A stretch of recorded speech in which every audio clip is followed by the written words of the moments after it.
FMU, you're on the air. Yeah, those prison shows are something else, aren't they? Oh, yeah. It's crazy. Well, I don't know. It's like, they make you forget that these bad guys, they're bad guys. They did bad things. Mm-hmm. And you start rooting for them, like you said, and yeah. you forget that this piece of filth, committed some atrocities. Yeah, yeah. So, I don't know. Hey, you were sick, right? Is that what you were saying? Yes, I've been fighting a sinus infection. I actually had, Ooh. Like, you get them drained? I actually had acupuncture today.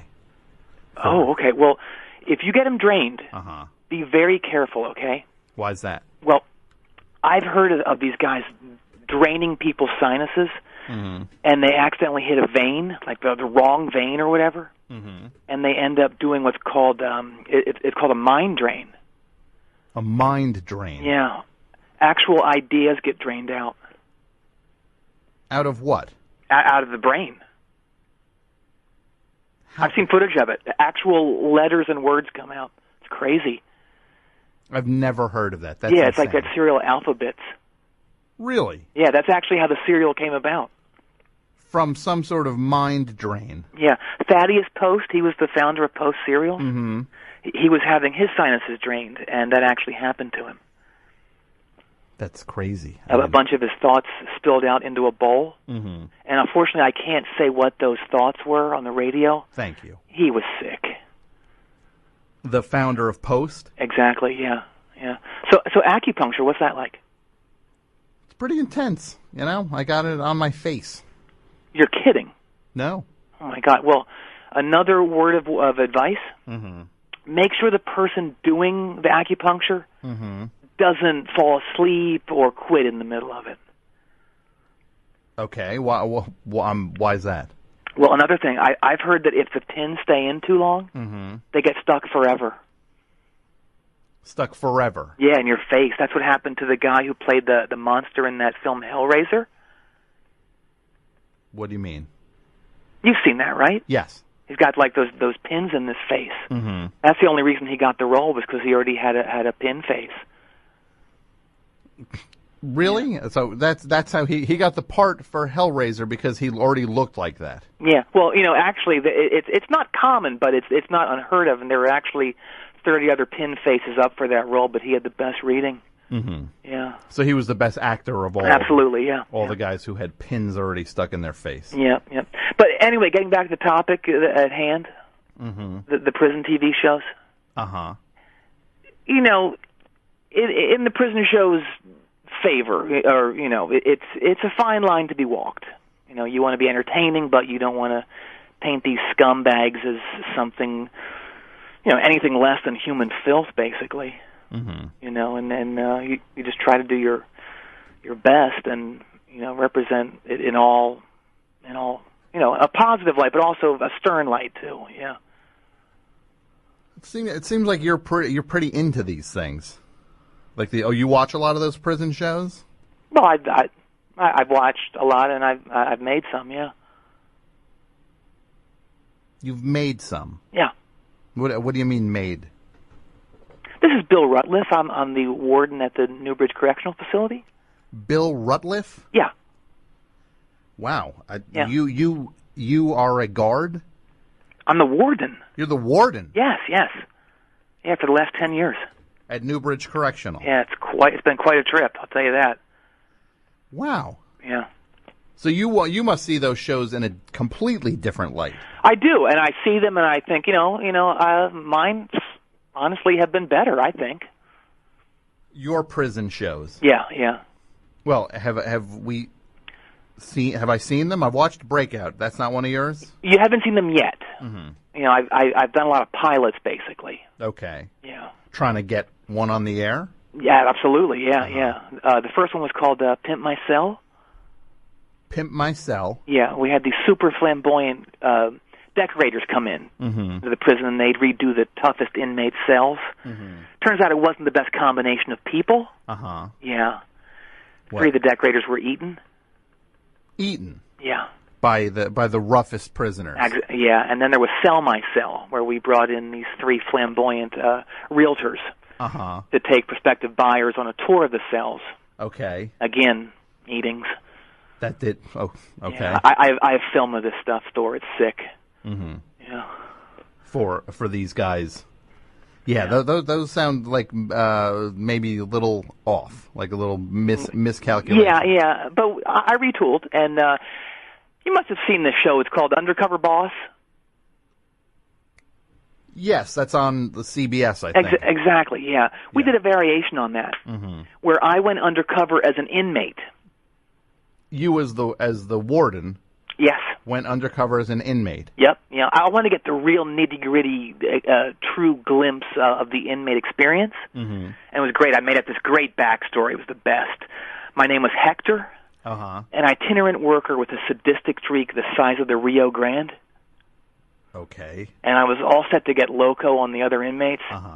But unfortunately, the other inmates recognized me pretty much immediately. Yeah.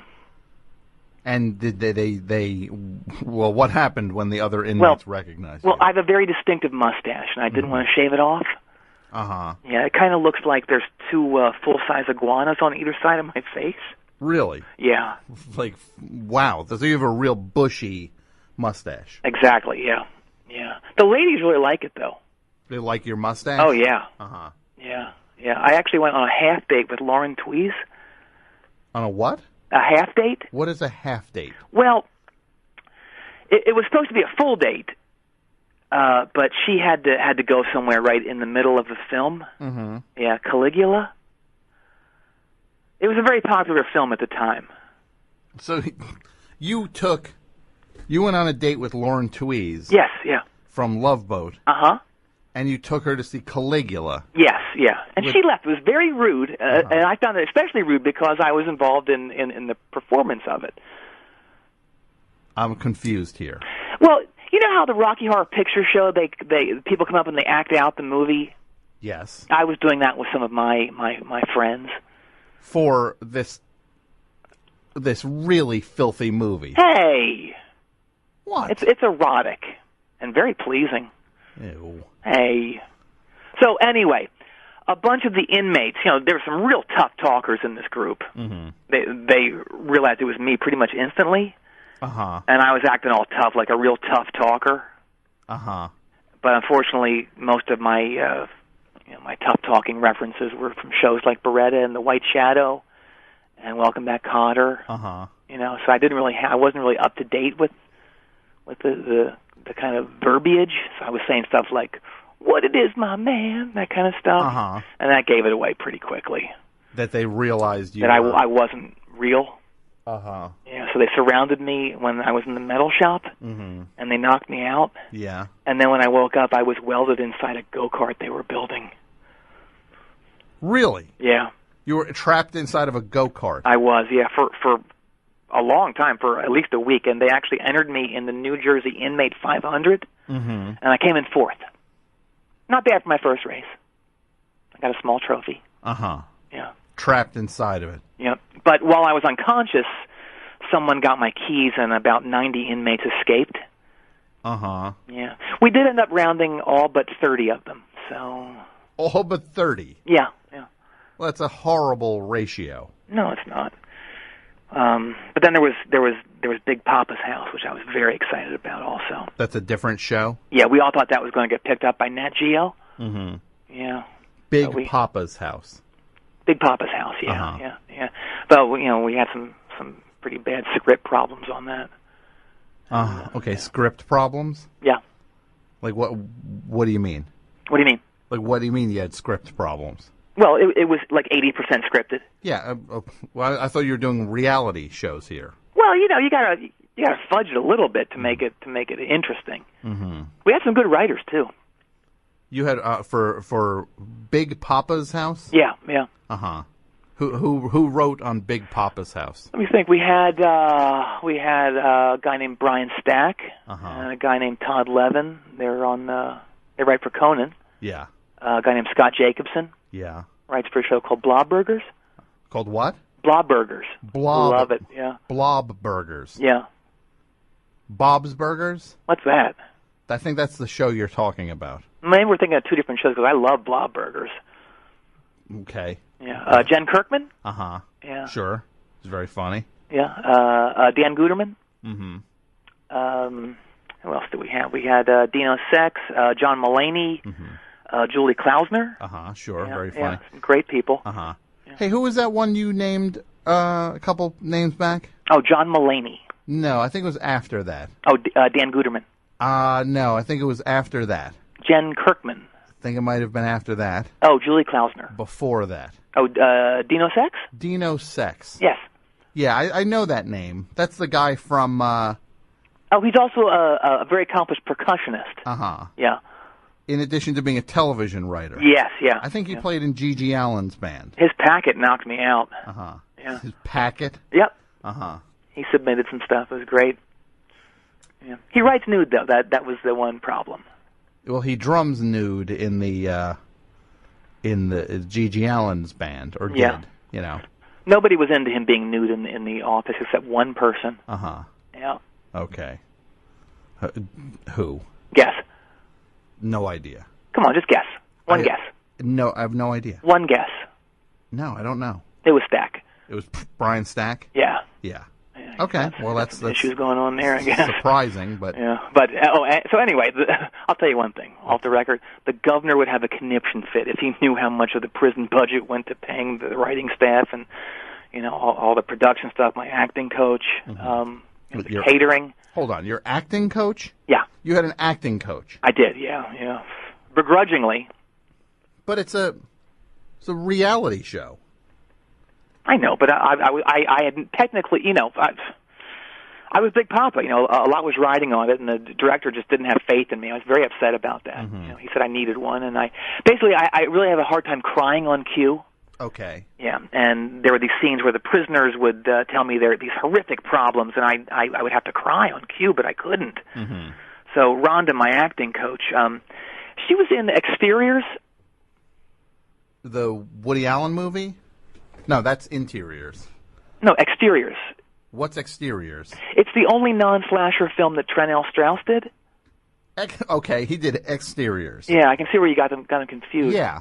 Yeah. So that was... Oh, so I didn't even know... It's a drama about the three sisters who are struggling with some issues. I didn't know Trent L. Strauss had a... He had one. He had one. Just one, yeah. Kind of like... Was it inspired by Woody Allen, I'm assuming? I think it might have been, yeah. Yeah, he thought this was going to be his... his big brass ring, for in the drama world. Didn't happen, though. Not for Trent L. Strauss. Exteriors, no. Yeah. Anyway, so Rhonda suggested that I think of things from childhood that made me cry, but even that didn't work. Yeah. I'd be thinking about how my younger sister stole my wacky packages. That's a terrible thing for a child to have happen. Have you ever had that happen to you? It did. Something like that did happen to me. All right, yeah. I could hear it in your voice. It's very scarring. Yeah. So then that didn't work, and I started thinking about when I was this hulking teenager. I was bigger than most other kids, and it got to a point where I couldn't find any more kids to bully. That was very sad. Well, I still had no tears, though. Yeah. That's not the world's saddest thing. Pretty sad. So I couldn't get anything going in the tear department. So eventually we changed it to where I had some rare genetic problem where I laughed instead of cried. So the quote unquote character of Big Papa. Right. Yeah. He's a widowed warden. Yeah. Was that true in real life? No. Oh no. No. I'm single and loving it.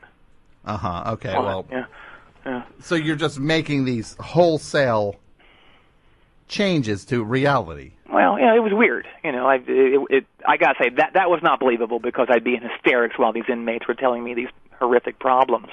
It just didn't really read or test very well. In the fly understates. Yeah. In the what? The fly understates. The flyover states. Understates. There's 3 of them. What are they? Nebraska. Alabama. And Maine. And you fly under them? Yeah, it's weird. I don't quite get it, but that's apparently what it is. You don't actually fly under them, but there's that's what they're called. I've never heard that before. Well, I'll tell you one thing. What? I should have been given Rhonda lessons. What do you mean? Actually, I did give her some lessons, if you know what I mean. Underpants lessons. Yeah. Okay. Yeah. So you're doing this show. Yeah. Big Papa's House. Right. Sounds great, doesn't it? Well, I wish you could see we actually shot 2 episodes. I wish you could see them. Like what happened in the episodes? Well, let me just say this. You know, I was really clashing with the director. Mm-hmm. This guy was a total. Who was the director? Yitznitz. Ugh. Eventually, I don't want to give him any undue credit. All right. Okay. Or any undue press. Uh-huh. His name is Jason Walliner. Jason, okay, I know him. Oh, do you really? Yeah. Yeah. Well, stay away from this cat. He's a creep. Uh-huh. All right. Okay, sorry. Yeah. So you're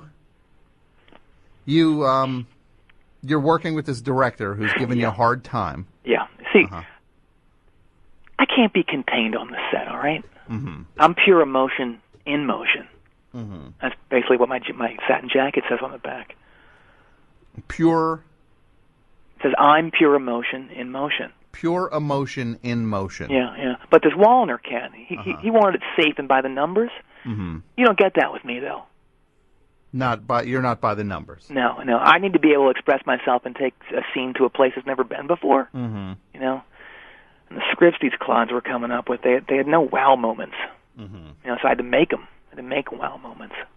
Well, what is a wow moment? I don't know, like throwing acid on guys.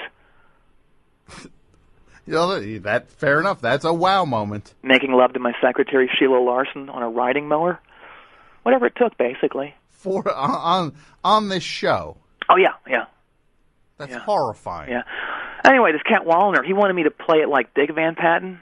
Uh-huh. But I wanted to play it like General Patton on performance-enhancing drugs. Uh-huh.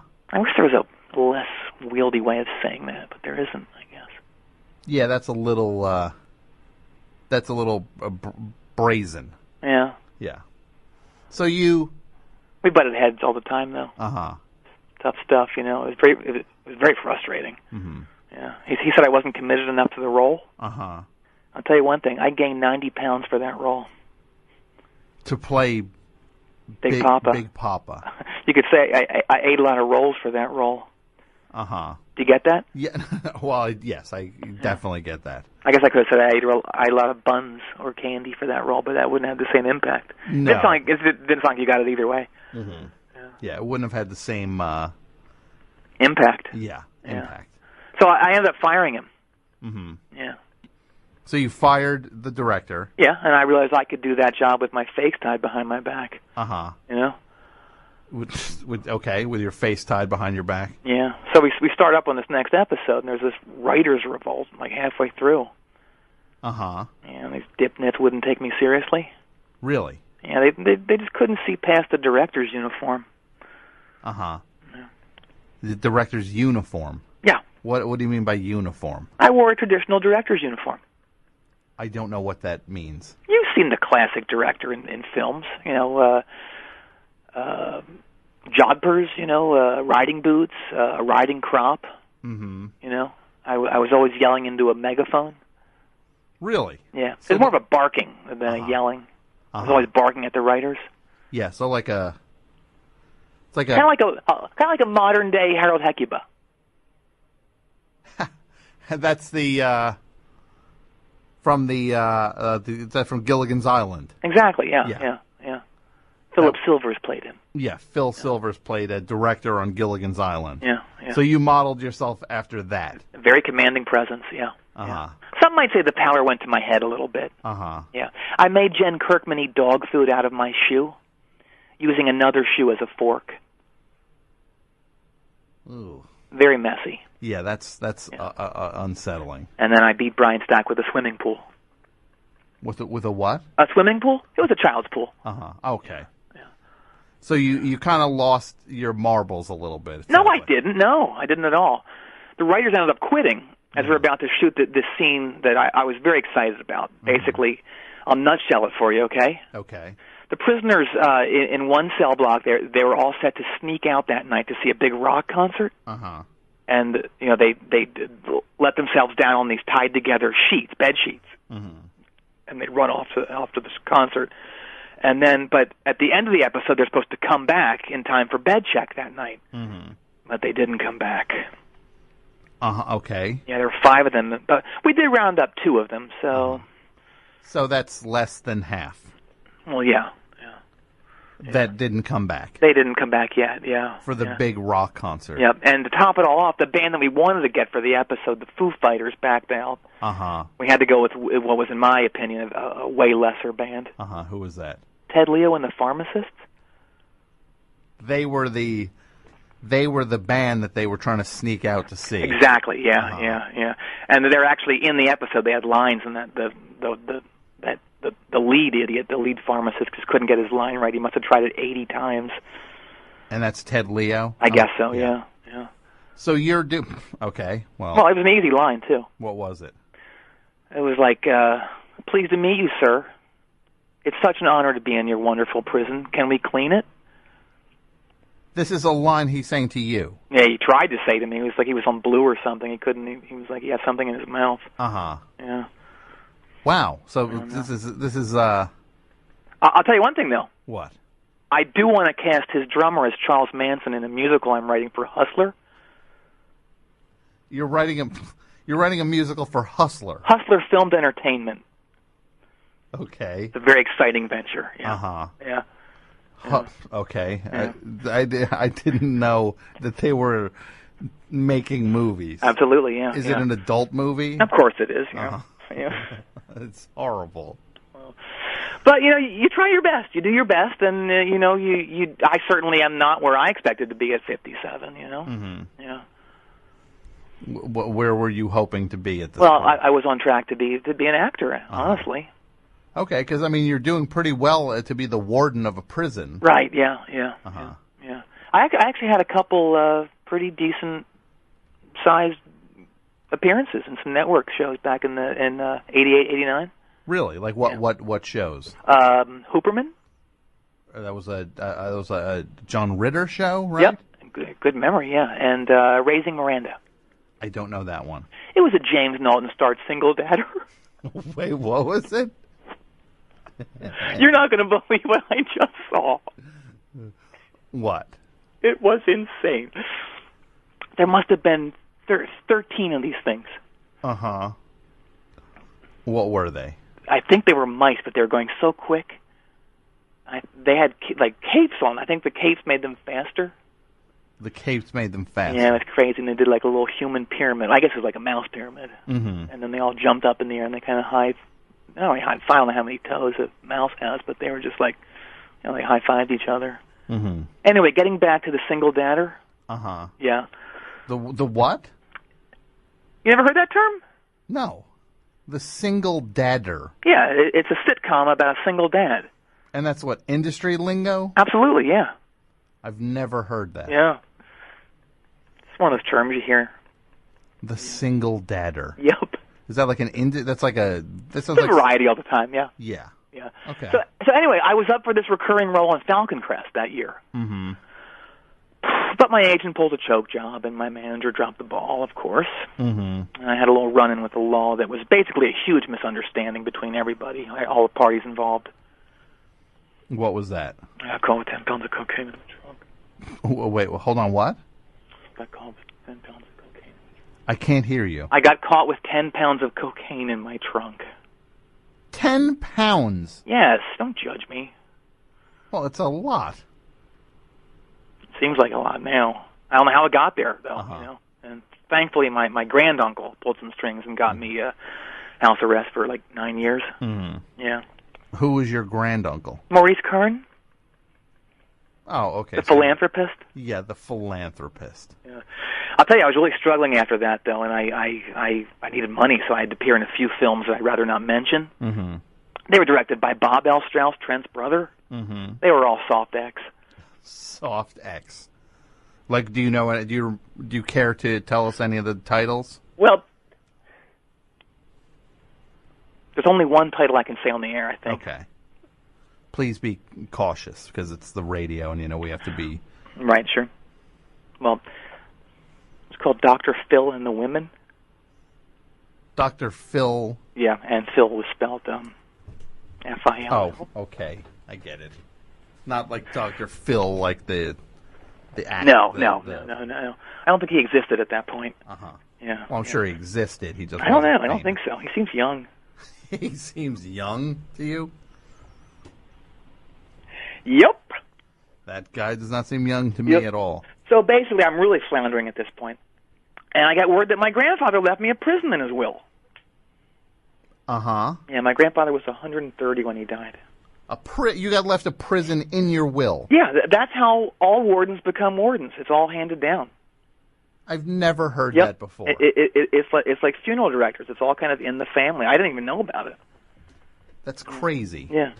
So I took over NCF, and I've been trying to take it to a new level and make it the jewel of the East Coast prison system ever since. But it's just been a struggle. That's wild. First of all, I had no idea that's how prison people became wardens. Absolutely, yeah. Yep. So I was all set. I was excited about several of our projects, but they didn't all pan out. One was Jailhouse Rock. What's that? Well, over the course of a year, I had all the original members of the band Chicago arrested and then brought to the prison. Mm-hmm. The plan was that on the finale of the episode, there'd be a performance of the entire 3LP Carnegie Hall set. Okay. Yeah, but then they all realized that they're being framed. We did get 6 of them in the can.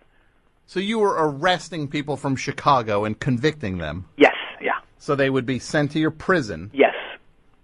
And... You make it sound bad. Well, that's horrible. Well, so you were it wasn't horrible. What? You know the movie The Longest Yard? Sure. Well, I had the idea to take that concept to its natural conclusion. Mm-hmm. Yeah. What's that? Well, the conclusion would be get the prison declared a city, like an actual city, turn the prison into a stadium, and then join a pro football league. Hold on, I got to wrap my head around this. Uh-huh. How did you picture this now? We get our prison declared a city because there's a lot of people in there. Okay. So it's declared a city. Mm-hmm. We turn the actual prison into a football stadium. Okay. And then we join a pro football league. Okay, that sounds like a pretty tall order. Well, no. It sounded good on paper. Uh-huh. Yeah. But I'll be honest, the NFL was not really up for including the Newbridge Doctors in its league. The Newbridge Doctors. I thought calling it the Doctors would make it sound a little, a little more respectable, and it would take people's focus away from the fact that all the players were murderers and arsonists, or worse. Yeah, that sounds pretty. Yeah. It's unappealing. The NFL was kind of apprehensive, and there was something about the idea that wasn't sparking with them. I wonder what that could be. I don't know, but we did do a scrimmage with the Newbridge High School team. Where they came in and played? They did, yeah. I'll tell you, everything was great until the lights went out somehow. I don't know what happened. Mm-hmm. And when the lights came back on, about 230 of the inmates had escaped. 230? Yeah. But we did round up about 90 of them, so...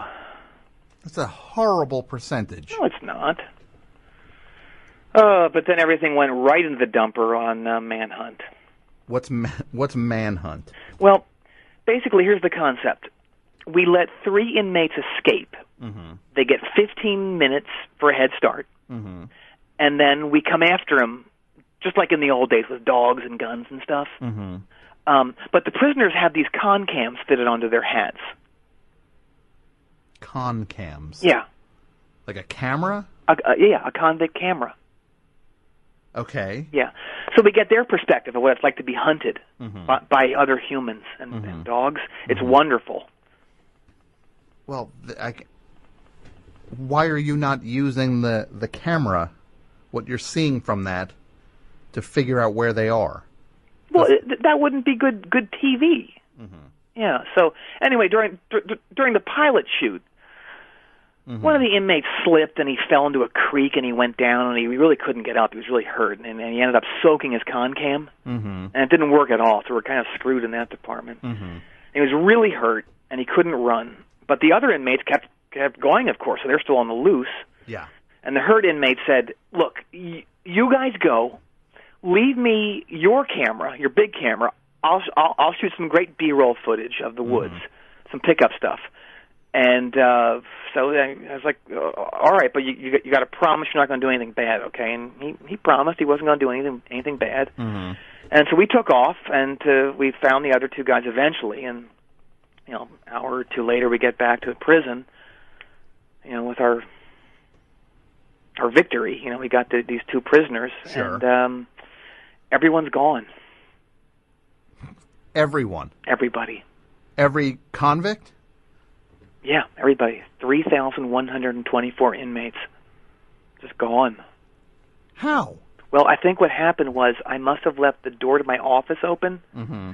and this guy must have gone in there and seen that the jail keys were hanging there. Mm-hmm. I guess he told everybody that he had the keys and let everybody out.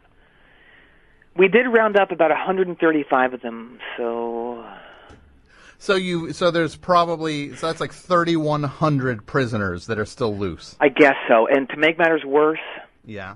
they went to the trouble to burn down the records room.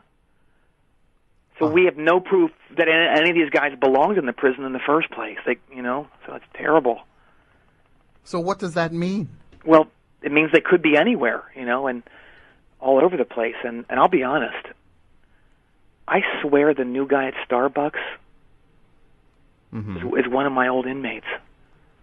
Really? Yeah. Well, why can't you... I can't prove it, and it's the same with these guys who changed my oil the other day. There's like 3 of them. My new racquetball coach, I'm pretty sure that he's one of my guys too. And it all kind of makes sense, when you think about. You heard that Newbridge was recently voted America's shiftiest city. Yes. Yeah, so I think that's a big factor. That it would be, because it seems like now you're talking about a solid percentage of the population of the town. It's like a whole new immigrant community, but they're convicts. And you can't prove that. I can't prove it. I can't prove any of these guys. Mm-hmm. Because So all the records got burnt up. Everything got burnt out, and I'll tell you, David says that it's the big guy doing this to me. David. Yeah. Who's David? David Eccles. Oh, okay. Yeah. Yeah. Conspiracy. You've heard of him, right? Yeah, he's a conspiracy. He's theorist. America's #1 conspiracist. Yes. Yeah. He says that Commandant Obama is doing all this to keep me from succeeding. Commandant Obama. Yep. I've never heard it. I've never heard referred to him. Oh yeah. Uh-huh.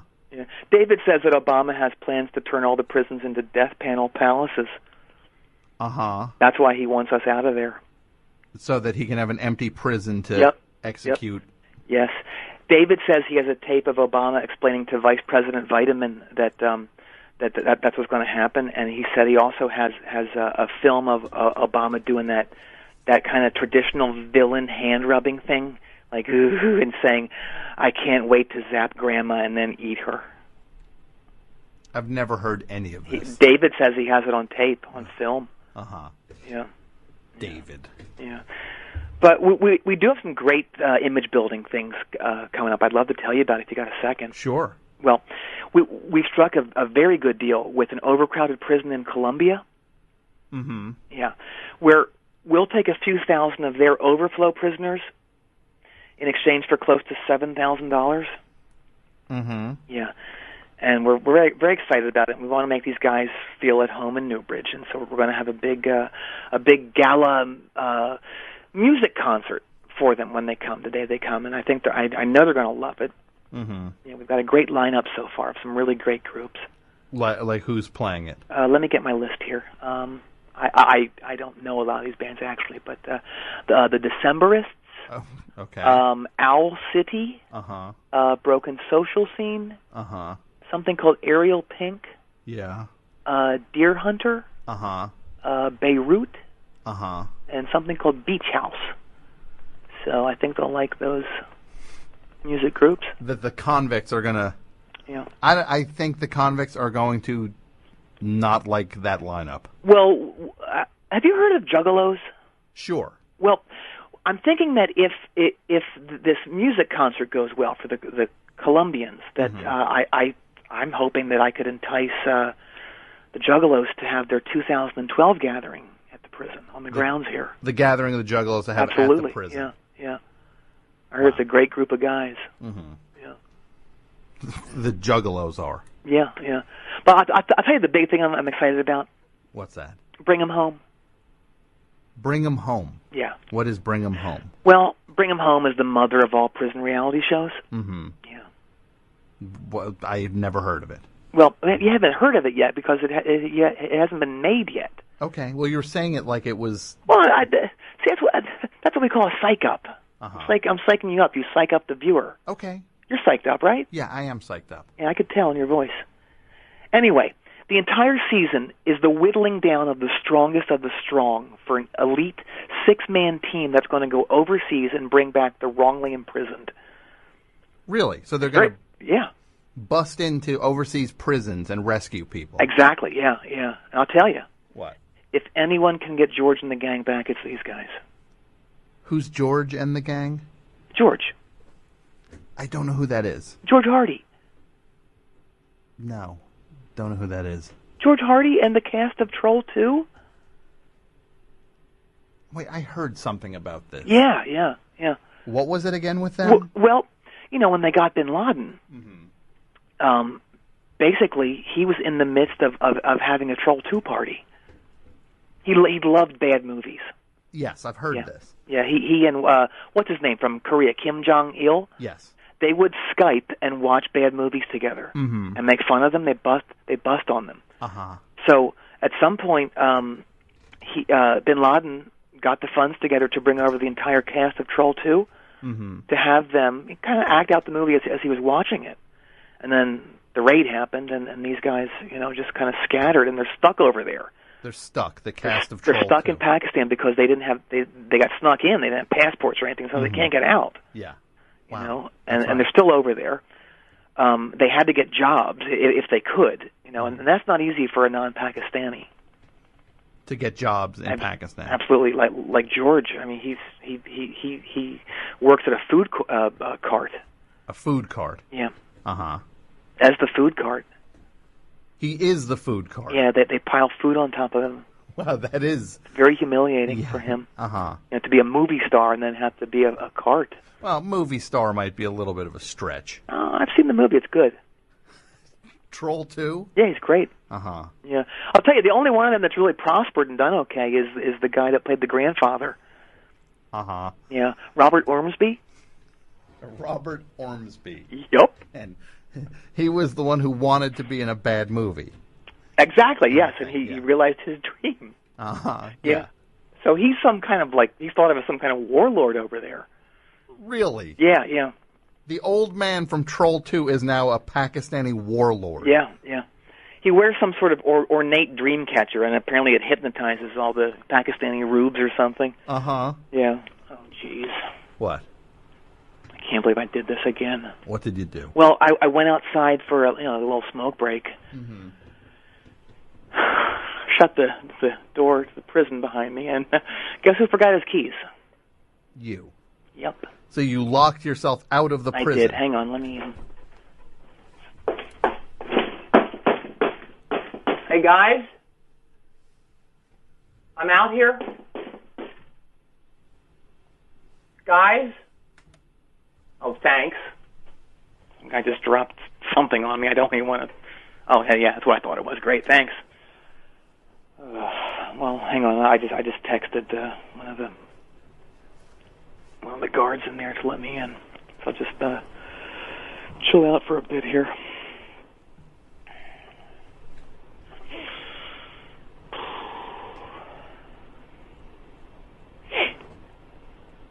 You all right? Yeah. I'm just heating something up here. What are you heating up? Just something it's an herbal tincture I like to take to relax. Uh-huh. Yeah. It's called, it's...